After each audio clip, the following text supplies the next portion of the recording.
Welcome to my YouTube channel. मैं doctor Suyog Pethe आप सभी का स्वागत करता हूं। तो आज हम लोग पढ़ने वाले हैं पार्ट 5। तो पार्ट 5 पढ़ने के पहले आप लोगों ने पार्ट 1 से लेकर पार्ट 4 तक अच्छे से देख लीजिए, सो दैट आपको आगे के कंसेप्ट अच्छे समझ में आए। तो हम लोग पढ़ने वाले हैं आज मैग्नेटिक डायपोल मूवमेंट। अगर आपको याद होगा तो इलेक्ट्रोस्टैटिक में हमने इलेक्ट्रिक डायपोल मूवमेंट पढ़ा था, बिल्कुल वैसा ही एनालॉगस क्वांटिटी कह सकते हैं हम लोग कि एक ऐसा एनालॉगस क्वांटिटी जो इलेक्ट्रिक डायपोल मूवमेंट का था वैसे ही, तो जो इलेक्ट्रिक में था वैसे ही यहां पे हम लोगों के पास मैग्नेटिक डायपोल मूवमेंट ये क्वांटिटी है। अगर आपको याद होगा तो इलेक्ट्रिक डायपोल को हमने क्या कहा था, when the two equal and opposite charges are separated by a finite distance, that is called as a electric dipole। तो यहां मैग्नेटिक डायपोल में two equal and opposite polarities, एक नॉर्थ एंड साउथ, ठीक है, ये दो पोल्स को हमने सेपरेट किया है बाय द फाइनाइट डिस्टेंस, तो separate distance by the 2L, तो इसे कहा जाएगा मैग्नेटिक डायपोल। ठीक है, तो इसे कहेंगे मैग्नेटिक डायपोल। तो दो पोल्स, एक नॉर्थ पोल और एक कौन सा पोल है यहां पे, साउथ पोल, इन्हें सेपरेट किया गया है फाइनाइट डिस्टेंस से, that is called as magnetic dipole. अब मैग्नेटिक डायपोल मूवमेंट, जैसे हम लोगों ने इलेक्ट्रिक डायपोल मूवमेंट पढ़ा था, अब मैग्नेटिक डायपोल मूवमेंट। तो मैग्नेटिक डायपोल मूवमेंट को हम लोग म्यू इस सिंबल से इंडिकेट करेंगे एज रेफर इन अवर रेफरेंस बुक। जो हमारा स्टैंडर्ड बुक है जो बोर्ड का दिया है उसमें म्यू से इंडिकेट किया गया है। तो मैग्नेटिक डायपोल मूवमेंट को, अगर आपको याद होगा इलेक्ट्रिक डायपोल मूवमेंट को हमने पी से इंडिकेट किया था, यहां मैग्नेटिक डायपोल मूवमेंट को म्यू से। तो what exactly magnetic dipole movement define as, so magnetic dipole movement mu is equal to N I A. तो magnetic dipole movement of current carrying conductor is given by NIA। ठीक है, वही अगर हम लोग कहते हैं हमारे पास अगर मैग्नेट होता तो मैग्नेटिक डायपोल मूवमेंट ये तो हो गया for current carrying conductor, for current carrying conductor.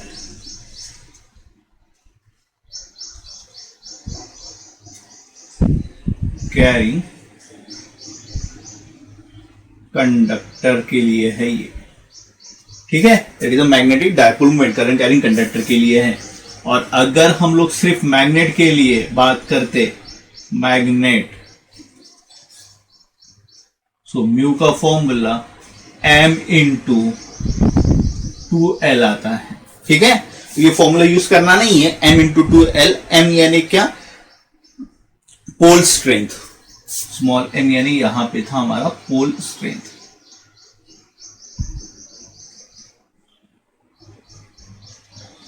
ठीक है, तो ये फॉर्मूला हम यूज नहीं करेंगे, हमें इस फॉर्मूले को यूज करना है। तो n यानी क्या, तो n यानी नंबर ऑफ टर्न्स, n यानी number of turns, I current and A is a area. तो ये इसके पहले भी हम लोगों ने यूज किया है NIA वाला टर्म। जैसे हमें ये पता है कि प्रीवियस पार्ट में हम लोगों ने टॉर्क निकाला था, torque rotating, torque on rotating, torque on the coil. तो नाउ द टॉर्क, तो टॉर्क को निकाले कि जैसे आपको पता है टॉर्क का फॉर्मूला हम लोगों ने निकाला था, क्या निकाला था, टॉर्क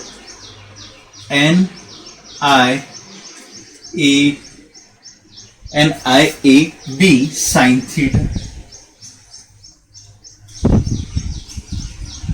ठीक है, NIAB साइन थीटा। अब मुझे यहां बताइए NIA ये टर्म क्या रिप्रेजेंट कर रहा है, तो ये NIA टर्म क्या रिप्रेजेंट कर रहा है, म्यू का value, therefore torque will be mu B sine theta. तो ये बिल्कुल एनालॉगस क्वांटिटी है। अगर आपको पता होगा तो ये टॉर्क हम लोगों ने निकाला है, टॉर्क किसके लिए, इन मैग्नेटिक,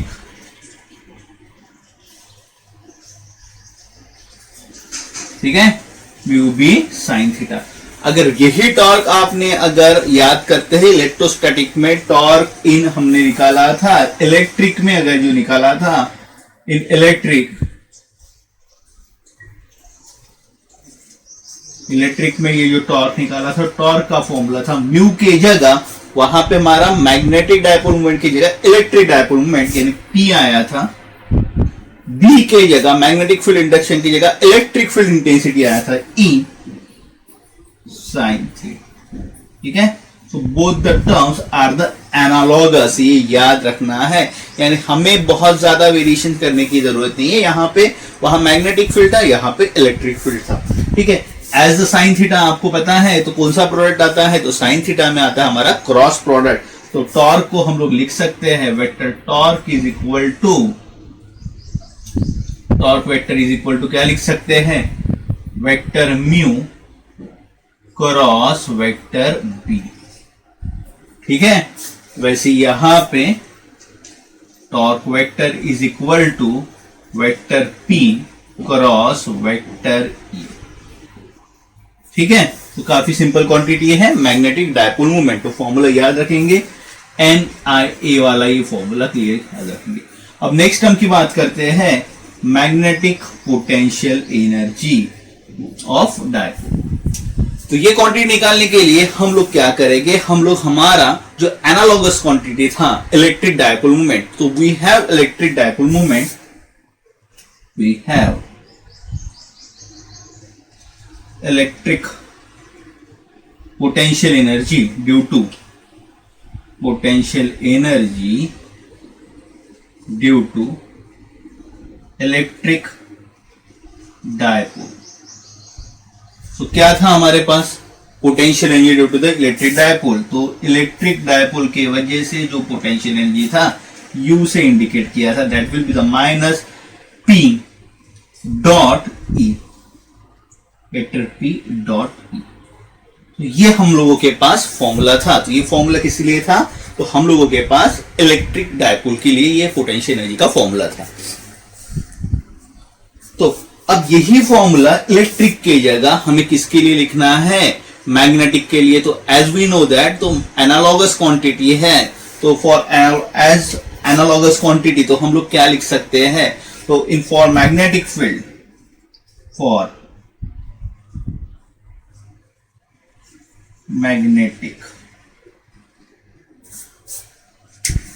कैसी क्वांटिटी है, एनालॉगस क्वांटिटी है, तो क्या लिखेंगे मैग्नेटिक के लिए, हम लोग क्या लिख सकते हैं, so for magnetic U vector is equal to minus P के जगह क्या लिखेंगे, तो P यानी क्या, इलेक्ट्रिक डायपोल मोमेंट, यहां पे आएगा magnetic dipole moment mu. E के जगह क्या आएगा, E इलेक्ट्रिक फील्ड इंटेंसिटी, यहां पे क्या आएगा B, EB। समझ में आ गया। तो ये कैसा क्वांटिटी है, एक एनालॉगस क्वांटिटी है। यहां हम लोग लिख रहे हैं एनालॉगस,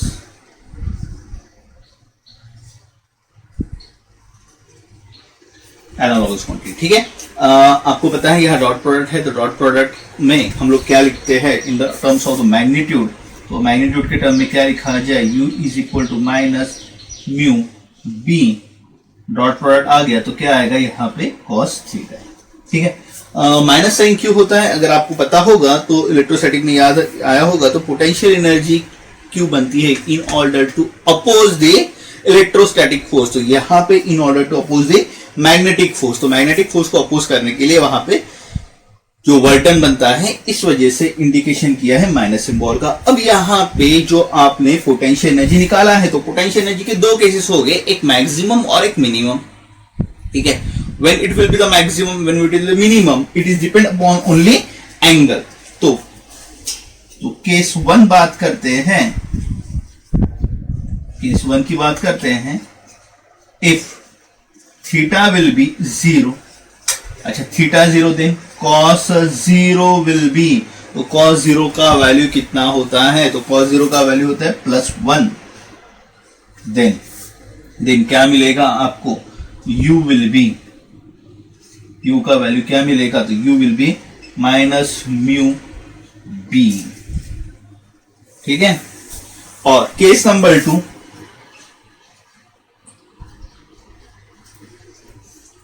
अगर थीटा, ठीक है, सेकंड केस में कंसीडर कर रहा हूं, अगर थीटा होगा 180 डिग्री, थीटा कितना 180 डिग्री, cos 180 का वैल्यू +1, cos 180 का वैल्यू, यहाँ पे ये +1 था और cos 180 का value -1. So U will be potential energy is a mu b.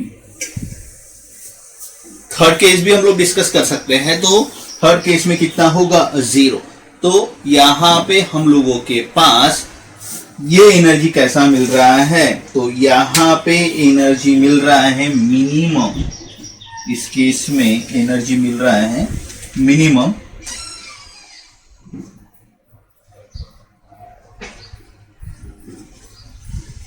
First case में, और सेकंड केस में कैसे मिल रहा है maximum. If we consider the angle 0 then यहां पे तीसरा अगर केस कंसिडर करते हैं theta is equal to 90, then क्या आएगा, वो आएगा 0. तो मैक्सिमम का मिनिमम का वो आपको समझ में आ गया होगा. ठीक है, तो ये मैग्नेटिक डायपोल मोमेंट के बारे में देखा, then torque, then third term देखा है पोटेंशियल एनर्जी. तो ये हम लोगों ने 3 टर्म्स यहां पे पढ़े हैं. तो एक ये टर्म पढ़ा है टॉर्क वाला, ये डायपोल मूवमेंट, ठीक है, और पोटेंशियल एनर्जी. तो ये फॉर्मूलेज आपको अच्छे से याद रखना है सो दैट हम लोग आगे के पार्ट पे ज्यादा से ज्यादा यूज करेंगे.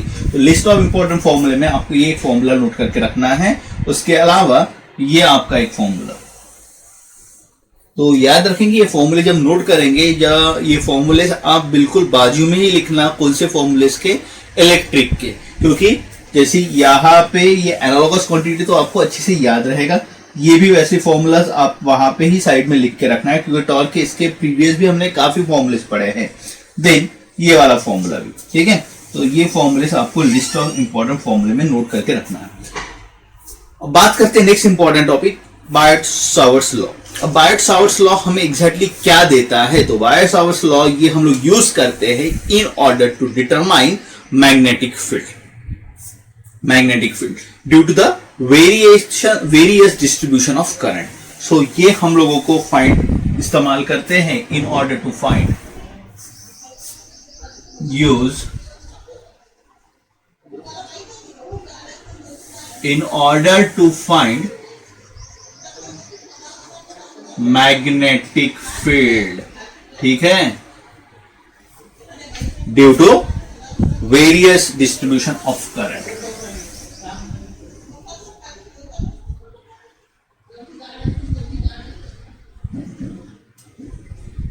Distribution of current. चलो आते हैं मैग्नेटिक फील्ड का वैल्यू कैसे निकाला जाए. तो इसके लिए एक्सपेरिमेंटली बताया गया है. हाँ, हम लोगों को इसके लॉ का प्रूफ वगैरह नहीं करना है, ना ही इसका स्टेटमेंट हमें करना है, इसका फॉर्मूला याद रखना है. तो एक्सपेरिमेंटली इसका फॉर्मूला समझने के लिए हम लोग पहले डायग्राम को बनाते हैं. तो यहां पे एक कंडक्टर है हमारे पास, ये कंडक्टर ले लेंगे, ठीक है. तो इस कंडक्टर में से आई करंट पास हो रहा है, और यहां ये कंडक्टर का लेंथ काफी बड़ा है, तो मैं यहां पे इसका सिर्फ एलिमेंट लेंथ ले रहा हूं dl, छोटा सा length, that is called as element length. अब इस एलिमेंट लेंथ के वजह से जो करंट पास जो हो रहा है वो मैग्नेटिक फील्ड बनाएगा. तो वो मैग्नेटिक फील्ड पर्टिकुलर पॉइंट पे कितना ऐड होगा, तो पर्टिकुलर पॉइंट मैं यहां पे ले रहा हूं, इसके सराउंडिंग में एक पॉइंट ले रहा हूं, पॉइंट P, जहां पे मैग्नेटिक फील्ड कितना बनेगा. तो पॉइंट P पे जो मैग्नेटिक फील्ड बन रहा है बिल्कुल छोटे से एलिमेंट लेंथ की वजह से बन रहा है, तो उसे मैं कह रहा हूं dB वेक्टर, d स्मॉल, ठीक है. स्मॉल टर्म्स के लिए मैंने dB बताया, छोटे से लेंथ की वजह से जो मैग्नेटिक फील्ड बन रहा है वो dB. तो कितना बनेगा. अब इसे निकालने के लिए क्या करना है, तो हम लोगों को एक्सपेरिमेंटल फॉर्मूला दिया है, उसी को यूज करेंगे. तो एक्सपेरिमेंटल फॉर्मूला क्या कहता है, तो एक्सपेरिमेंटल फॉर्मूला हमें कहता है by experimental formula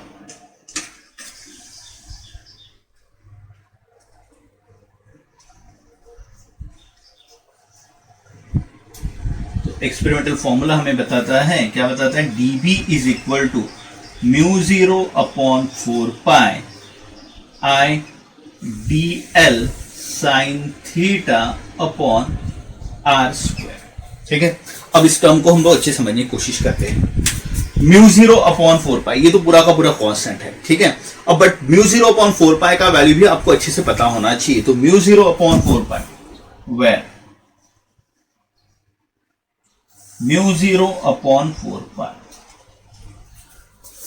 mu 0 upon 4 pi का वैल्यू फिक्स है, उसका वैल्यू आता है 10⁻7, 10⁻7, ठीक है। और इसका यूनिट जो हम लोग निकालते हैं टेस्ला मीटर पर एम्पियर, ठीक है। ये इसका यूनिट आता है, हम लोग आराम से यहां से डिराइव कर सकते हैं। देन म्यू 0 क्या होता है? तो म्यू 0 जैसे हम लोगों ने इलेक्ट्रोस्टैटिक में इप्सिलॉन 0 पढ़ा था, जिसे हमने कहा था परमिटिविटी, और यहां पे म्यू 0 यह है परमिएबिलिटी। तो म्यू 0 होता है हमारा, याद रखेंगे म्यू 0 क्या होता है? परमिएबिलिटी, परमिएबिलिटी, और 0 दिया है तो परमिएबिलिटी ऑफ फ्री स्पेस।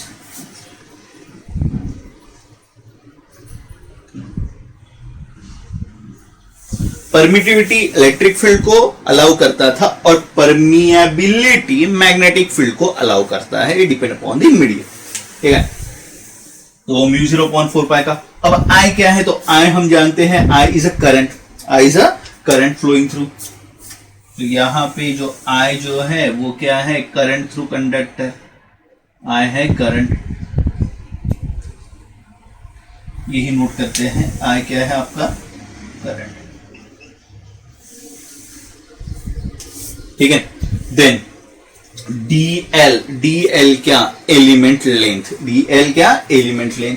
तो ये dl एलिमेंट लेंथ है, और इसका अगर वेक्टर निकालते हैं तो वेक्टर ये आएगा, वेक्टर dl। हमने इसके पहले भी देखा था, वेक्टर dl एलिमेंट लेंथ का जो वेक्टर जो होता है along its portion of the length, तो dl वेक्टर। तो dl यानी एलिमेंट लेंथ,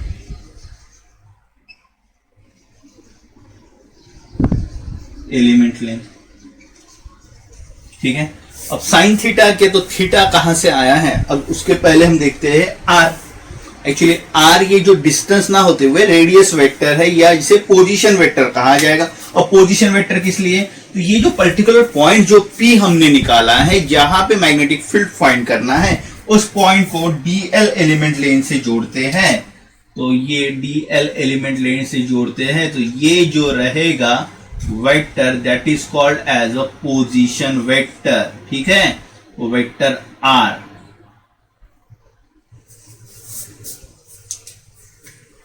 वेक्टर आर क्या कहा हमने? Position vector of given point. मैं पॉइंट पी के लिए बात कर रहा हूं, इसलिए वेक्टर आर आ गया। पॉइंट क्यू अगर होता तो अलग वेक्टर आया होता, वेक्टर R2 आया होता या R1 आया होता, ठीक है। और वेक्टर आर पोजीशन वेक्टर और डीएल एलिमेंट लेंथ वेक्टर, इनके बीच में कुछ एंगल बन रहा है। सो ये एंगल जो बन रहा है, that angle is called as a theta. ये अच्छे से याद रखेंगे। So theta is a angle between, theta is a angle between vector R and vector DL. Theta angle between vector R and vector DL, ठीक है। तो ये हम लोगों का फॉर्मूला हो गया। कौन सा फॉर्मूला? हम लोगों का बायो सावर्ट्स लॉ का फॉर्मूला। जैसे यहाँ पे I D L sine theta है, तो हम लोग इसको इसके वेक्टर फॉर्म में भी कन्वर्ट कर सकते हैं। तो क्या वेक्टर फॉर्म में क्या आएगा ये फॉर्मूला? अगर इसी को अगर बनाया जाए तो वेक्टर फॉर्म में अगर बनाते हैं तो क्या फॉर्मूला आएगा? तो यहां पे आई डी एल, तो डी एल साइन थीटा, ठीक है। अब एंगल किसके साथ बन रहा है? तो एंगल बन रहा है किसके साथ? आर के साथ। तो देखो इसको लिखने का तरीका इन वेक्टर फॉर्म में कैसे लिखेंगे? इन वेक्टर फॉर्म वही फॉर्मूला कैसे लिखा जाएगा? db vector is equal to vector db is equal to mu 0 upon 4 pi I. देखो आई ये वेक्टर क्वांटिटी नहीं है, आई ये हम लोगों के पास scalar quantity current. Then dl, मैं r को न्यूमरेटर में लिखे जा रहा हूं, वेक्टर डीएल वेक्टर आर। अच्छा साइन थीटा को हटाने के लिए कौन सा, क्रॉस अपॉन आर हमने अपने मन से मल्टीप्लाइंग टर्म में लिया है, न्यूमरेटर में लिया है, तो उसको कॉम्पेंसेट करने के लिए डिवाइड में भी आएगा, और डिवाइड में एक आर बढ़ जाएगा, यानी क्या आ जाएगा आर क्यूब। समझ में आ गया।